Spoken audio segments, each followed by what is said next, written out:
unboxing of the Russian spetsnaz shovel gone wrong. Yeah, my dad was on this before for like a billion thick layers. Привет, comrades. We have more Russian toys to tickle you. We got for you today Russian spetsnaz shovel from 1984. I ordered this thing on a whim off of eBay, I think it was. And we're going to do a review on this and actually take it out and do some work with it. But this here, yeah, it doesn't even seem to be up to task to go out and test it, to be quite honest. So rather than go out and ruin this, I'm actually going to do a quick repair on it right off the get and see if we can make this a little bit better. So we'll start. We're going to remove these screws out of here. Yeah, and later on in the video, you're going to go and dig with it, right? Yeah. He's going to go dig an underground shelter, I think. I don't know if I'm going to be digging underground with this little shovel. Yep. But we're going to do a little bit of digging with it and see how well it holds up compared to some of these other brands. No wiggle in that one. It's just one pin that goes through it and some kind of band they put around. But they were still able to fit that shovel handle on a lot better than what the Russian military somehow were able to. And I have used this quite a bit, actually. This goes in the car for winter times. If you slam your car into a snowbank or something around here, it happens, and you got to dig that compressed snow out from underneath your car. You got to have a little shovel like this with you in the winter time. So that's what that one's been used for, and held up really well.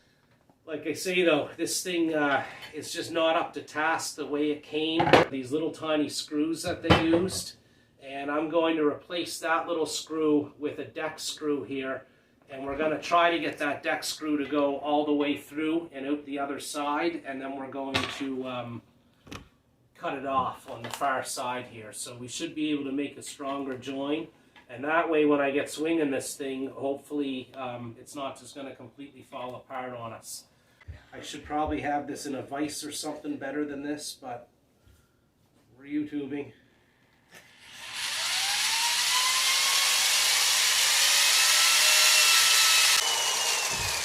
He's a noob with everything. Broke the drill bit. Oh, He looks very confused what to do next. Like, very confused. Yeah, confused. I gotta get a drill bit out of that hole. Alright, pause it there. I gotta get some pliers, I think, next. We need 350 subscribers. We're like one subscriber away from getting to 350. So, the 300, if you subscribe one more time, then you'll be the 350th person to subscribe. All right, today we're talking about shovels. We've got this crazy Russian spetsnaz shovel that we fixed up to come out here and do the video today. So we're going to do a little bit of an overview of digging tools and shovels just for some general knowledge on the topic. This time of year, I often switch into doing this type of work because the ground is soft in the spring. So it's a great time to do any irrigation ditches that you want to do. For today's project, we're going to have a little bit of fun because we've got an entrenching tool from the Russian military. We're actually going to try to dig a bit of a trench in the bank over here. What we decided to do is I'm going to try to do 100 swings with every one of these little shovels. And at the end of it, we'll see how they stand up. So to start with, the profile of a shovel, if you've got a square shovel like this, these are for snow. And I've got a little bit of snow here to remove at my feet where we're going to start digging. So these here are good for going in and taking a big clump of stuff like that and getting it out of your way. Okay, but once you get your snow out of the way, if you were to try to dig with this, it's no good at all. Like I was able to get that in there a little bit, but because you don't have a pointed profile on this, these don't dig down in the ground really well at all. When you get into ground shoveling, you get into something like this here with this pointed profile. And also they make this concave a little bit to hold the ground on the shovel when you're picking it up and slinging it. Now right away I hit a root right there. So for that I always keep with me a pair of old bush cutters, and then wherever I can see the end of the root, I can start just cutting it off and getting rid of it that way. And you also want to have a pickaxe.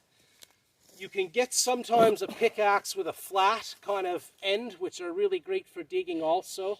I don't happen to have one, but I use this one often either to pry at roots or to break up rocks down in the soil. So you're saying that if you want to dig, a good little kit would be the pliers, the pickaxe, and the shovel? Pickaxe, shovel, yes, bush cutters, and the last thing for digging is a crowbar like this here. And this is just when you get a really big rock in your way, you could take this and start driving it down and trying to pry and loosen up the rock. We'll start going at this, and we're going to make a little trench right in through here to where the dog is, cutting through this bank here. And it's actually going to help me drain a bunch of water that I have over there too, but that's another issue. Anyway, you can see how these would be used with great effect to break up your soil. There's still a little bit of frost in the ground where I'm hitting. We got some things loosened up a little bit using our pickaxe. Our soil, we're just going to start tossing to the other side of our trench. Okay, and you're getting an idea of how efficient the full-size shovel is. I can use it to pick like this in the ground. I can use it to scoop stuff like this. And I can use it with my foot to really dig in. In my mind, these things are pretty useless. Again, I use them typically just in the car or on the three-wheeler or something in case I have to dig myself out of a bit of a mess I got in. These ones here are from like Walmart and a local building supply store. You can see they're very similar in length and design. They both have a folded over edge there that you can still use your foot on to shovel that, to push that down. They both have the concave kind of design in them for shoveling, which makes it, it's going to make it better for scooping with. And by comparison, when you look at the Russian spetsnaz shovel, it's a much flatter profile. And that, of course, is with the military application as a weapon. If you go to swing this, you've still got an edge there that's liable to connect with your opponent, where with that concave, it would be very difficult to get this to hit straight on. The dog's pushing into the cameraman over there, I think, throwing things off kilter. Come here, Loco. Get out of the picture. So this one here has a handle on the top that probably makes it better for digging down with. With these plastic handles, they kind of take away from the functionality as a weapon also, that you can't swing it like you could a straight handle. And so I don't know why some of the military tools that like the US Army uses have this Y-shaped handle. And those are the ones, again, usually that have the bending head and stuff. They're functional for digging, but they take away from the function of using it just as a trench weapon, where I think that's why the Russians went with such a normal kind of, or a simple design, was that you've got a straight handle and a straight, you know, mallet there on the end, and that can be used for striking, for parrying, you know, a bayonet or something and coming in. So in tight quarters in a trench, they found in World War I and II, I believe, that these were actually a really good tool compared to having a long rifle with a bayonet on the end. When you got down into a confined space and you tried to use that, it was too cumbersome. People could parry it, and then they were in close for their attack. So I really like the design of that for those reasons. It's got its military application, and when you're carrying things in the military, you have to have stuff that has multiple purposes. So that's why that's designed the way it is. This one, again, though, is designed more just for straight up digging. Let's get at it. 100 scoops, and we'll see what progress we make. 1, 2, 3, 4, 5, 6.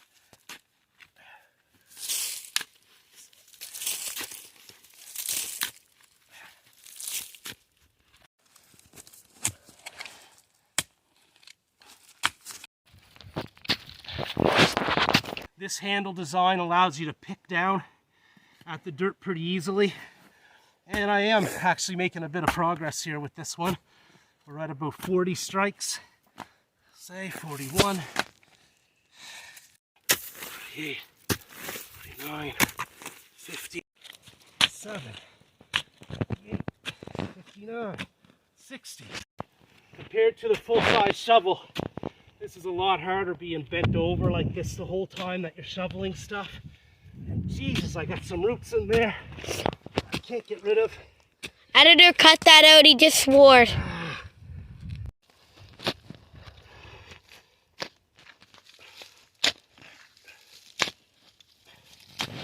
We're coming to the end of this one. Another 5, 4, 3, 2, 1. And I don't know what the make of this is at all. Anyways, it held up perfectly fine. Yeah, we're making a little bit of progress on the trench. If I step down at the... Yeah, we're down there a little ways. Hard to move much dirt with a shovel head that size. It's hard to get the dirt out of the trench, but it was picking really well and going through the ground really well. I do notice the plastic is starting to break right there. And once this plastic head comes off, this is really garbage. You're gonna have a handle that long. So then the handle would have to be replaced. And anyway, but for like a $15 no-name shovel, not bad. Now we'll go to this $15 Walmart shovel, made in China. Woo! The good quality there. And I would say this probably has the thinnest steel of the three of them. But let's give this a go. 100 more shots into the dirt. And I'll let you know what I think of that. 13,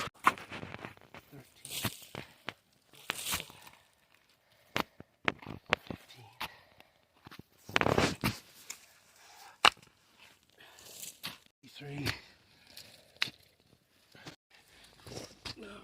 50. We're about 70 shots in with the second shovel, and it's doing the job. It cuts down through things quite well because of that handle. You can really push down into the ground, and it's shoveling decently well. It's possible to dig a trench with these half shovels. Yeah, now if I put my foot down, it's getting pretty deep. See my... I'm chopping through roots with this. I haven't met any large rocks yet that are giving me a hassle, so that's making it easier. It's about 85. Right, bringing out the cutters to take out that... Yeah, and I mean, this would be a problem. I guess guys would use their knife if you were soldering or something, because you're not going to have a pair of bush cutters. But there is a limitation to what your shovel's going to cut through very easily without you having to take all kinds of swings down at it. Yep. So you can see that's a lot easier dicing that out with the cutters there. 95 digs. Yeah, we'll do 5 more with this one. 2, 3. That ground's all quite loose. This one did great as well. No problems at all. It held together well. Nothing's loose or rattling. The plastic handle's still intact. It does the job. Now we're going to go with our Russian entrenching tool. And right away, I think this is a short handle. When I start picking, I think this is going to be really rough on my hands. But try it though. I think that's the shortest of all of them. I think so. Yeah, it is. So let's give her 10, 11, 13, 14. He's at 27. All right, by far, this one's the worst for shoveling because of that flat profile. You can't get a whole lot of dirt on it, but mind you, you can shovel with it. It's also harder, like I thought, for digging down this way, but it does the job. You can see it's shearing through the banks here, and no rocks or anything's damaging it. So it's solid metal in these things. They're definitely good quality metal. My fix on the handle seems to be working. I would not have trusted that for a minute when I first got it, but with the 2 new screws in there coming right through, I think I fixed the handle well enough.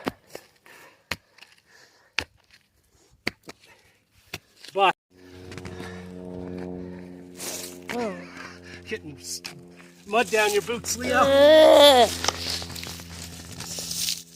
All this mud sticks to the shovel out here too, and that makes it even harder with this flat profile. Once the mud gets caked on there, it's just like using a paddle.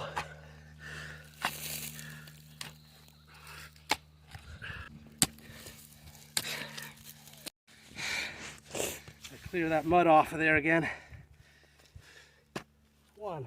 I'm leaving the trench.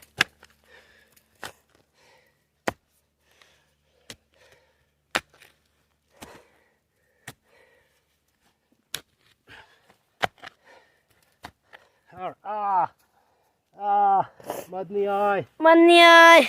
It's from a root here. Well, that's it for this shovel here. All right. It survived the test. There you see the mud caked on it. I can tell you I would not want to dig a trench with these things. I pity the guys that are forced to do this. These are carried by soldiers. Obviously you can't carry a full-size shovel and your rifle and everything else. So they pack these little mini shovels. And again, it will get the job done, but not very well. This was actually the worst digging tool out of the 3 that I have here. So if you want something for actual digging, I would go with just a cheap Walmart brand shovel.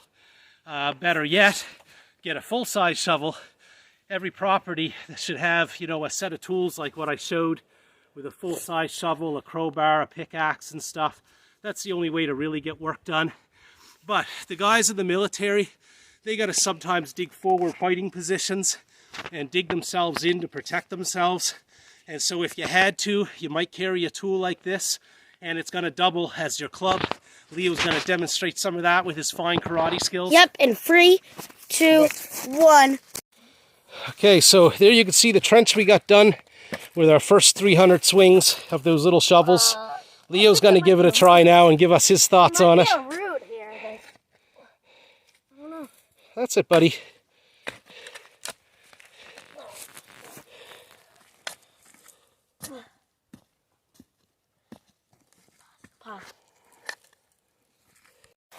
Okay, second shovel. He's going to try a few stabs with that one.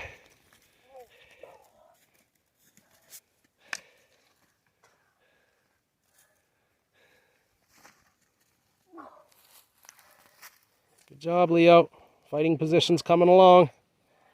All right, try now the Russian spetsnaz shovel. How's this? Yeah. There it is. Okay. Ow. Okay.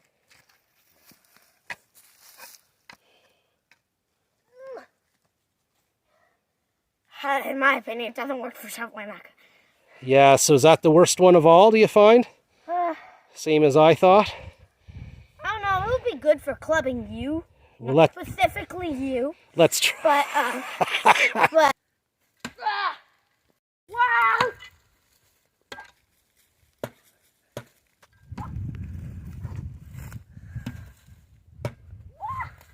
I think you got that bad guy, Leo. Yeah. Good job. One sec, let me just...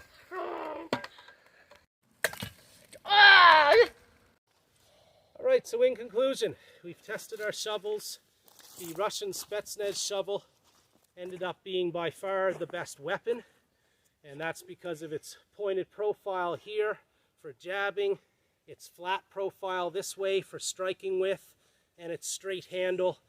Cool little weapon, I guess, for guys in the trenches. It's really good for that, but I mean, I know it's an extra and stuff, but it's not that good for jigging. Like, this is, I find this way better for digging than that. Yeah, so best weapon and dual purpose item, but worst actual shovel out of the lot was this one here. And my other thoughts on it was, this is also the heaviest of the shovels. It's damn near as heavy as the full-size one.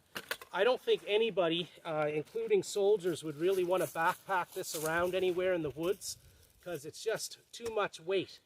And you also have to think about the trade-off of carrying this versus having something like an axe where you can cut trees down. So depending on where you're at and what application, it might be better off to have an axe or a large knife than having something like this. But I can see the purposes if you needed a shovel, if you're doing forward fighting positions and stuff, and you might be in some kind of, you know, hand-to-hand combat situation. I can understand why they would want to have a tool like this. I just think it's too heavy. And so on that note, the next time we do a video on shovels, we're going to have the titanium version of the Russian spetsnaz shovel. Yeah. It's going to be a lot lighter weight, and we're going to do a video on that and see if that might be the answer for guys who want to carry a shovel when they're backpacking or in the military and don't want to be burdened down by this really heavy club that they got here. Yep, guys, we're almost at 350 subscribers. Also, you're going to see me do Ninja again when we get the titanium one. Awesome. And we will also try to finish off this trench project. Since we started it, we'll have some fun with this, and we're going to dig ourselves an old school trench running in here into the bank and see what we can come up with. Thanks for watching. Yep. Like and subscribe. Like and subscribe. Cheers. Good, buddy.